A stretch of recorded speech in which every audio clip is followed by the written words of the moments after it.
A model steamboat named Edith. Part 7. How to make the internal water tank, preparing the kit of parts. The job starts by measuring the opening in the hull, because it's no good making a water tank if it won't fit through this hole. First of all, I need to measure the length of the opening, and then the depth of the opening, and of course the width. If you've been following this series, you will know that I've used glass fibre to strengthen the hull inside. And the original plan was to make a former and glass fibre that into the hull, therefore using the entire bow area as a tank, but then I thought to myself, no, that's not a good idea. So I'm going to make a brass tank that fits into the bow area. And for that I need some brass, so it's up to Blackgates Engineering. This is a video I made a while back called A Visit to Blackgates Engineering. This is the edited version. I travel to Blackgates fairly frequently, but it's not as quick as this. Thanks to the magic of digital editing, I arrive at Blackgates in no time at all. I buy my parts and then travel back home. I live in the north of England, and this is the north of England, and it's a very grim place. But on the day I made this video, it was a very nice day, so it doesn't look quite as bad as it really is. And I'm back home. So it's into the workshop to see what I've got.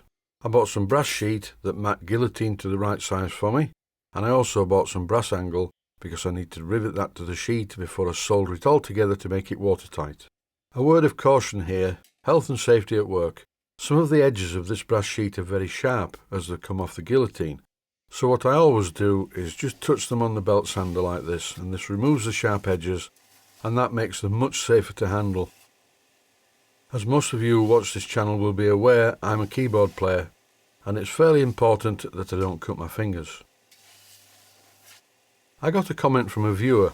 Occasionally I get good comments, and occasionally I get very strange comments, and this was a bit odd because normally this viewer makes very sensible and friendly comments. But this comment that he made was not so friendly. He was having a go saying, "Why are you putting a water tank in the boat? It's perfectly alright to take the water from the lake." I replied, I don't think it is. It's not a good idea taking water from the lake. Then I got a reply back from him which said, "Well, that's your opinion. These are all your opinions. You're not always right," which is very true. Although this is not really my opinion, it's just an observation. If you take water from the lake, that's perfectly fine. If you want to take the bacteria from the lake, and the mud from the lake, and any algae from the lake which could be poisonous, into your boiler and boil it up, then fine, by all means, suck the water in from the lake into your boiler. In this installation, I'm going to take nice clean water from a tank in the bow of the boat.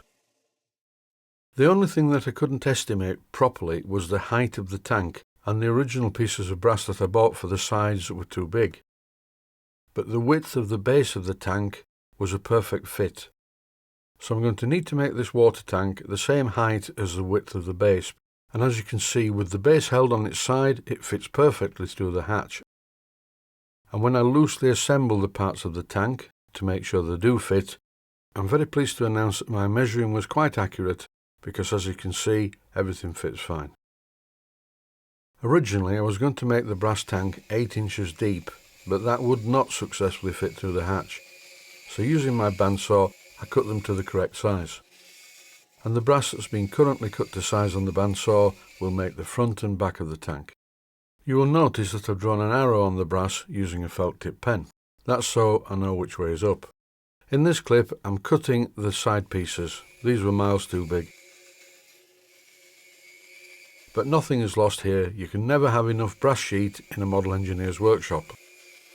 The bandsaw blade is quite sharp, although they are a bit prone to wander about at this size.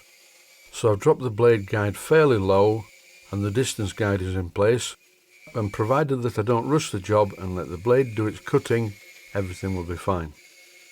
If I start to push the brass sheet too hard against the blade is likely to bend and wander off the line. On this bandsaw, when I fit the main guide, I always put a plastic spring clip at the other end because it does tend to lift. And you will notice that I'm using a piece of wood to press against the brass to keep it up against this guide. And all I had to do once I'd cut these two pieces of brass was put them on the belt sander to remove the sharp edge and smooth out the saw cut area. And that's just about it for this one. I have a kit of parts. This is just the beginning though. The brass angle needs cutting to length, then it needs to be riveted in position to the brass sheet, after which the brass sheet will be soft soldered to waterproof it. And that part of the job will be covered in the next episode of A Steamboat Named Edith. Before I go, here is a bit of a conundrum. As you can see, I marked on the brass with a felt tip pen a small arrow, and this small arrow is really well stuck to this brass, it doesn't rub off. I didn't treat the brass with etch primer first, I didn't even clean the brass. So how come, generally speaking, when I paint brass, the paint is not very well stuck to the brass and flakes off? I just don't understand that. I wonder if you can buy Great Northern green coloured permanent markers for when I paint the brass parts on my Stirling single locomotive. For now though, I have the kit of parts that I need. Thanks for watching, and I hope you found it useful.